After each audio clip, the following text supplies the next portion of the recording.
Hello అండి, నేను నసీం. ఈరోజు నేను కూర గుమ్మడితో ఫర్టిలైజర్ తయారు చేస్తున్నానండి. ఇది కొంచెం మిక్సీలో వేసేసి గ్రైండ్ చేసేస్తాను, పేస్ట్ చేసి దీనిలో బెల్లం వేసి ఉంచుతాను. ఇది బాగా పనికొస్తుందండి మొక్కలకి.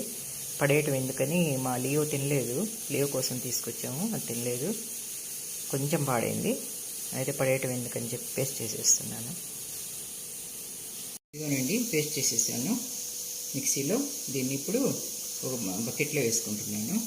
ఈ బకెట్లో ఆల్రెడీ నేను ఒక బీట్రూట్ గ్రైండ్ చేసి వేసాను.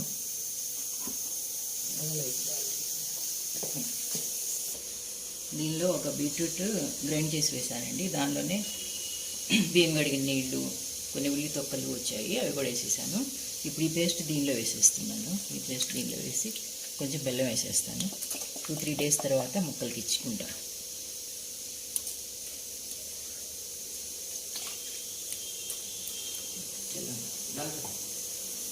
ఇదిగోండి, కొంచెం బెల్లం కొంచెం సరిపోతుంది. దీనిలో బియ్యం కడిగిన నీళ్ళు ఉన్నాయండి, ఇంకా రేపు కూడా వేసుకుంటాను. రేపు వచ్చే నీళ్ళు కూడా దీనిలోనే వేసేస్తాను.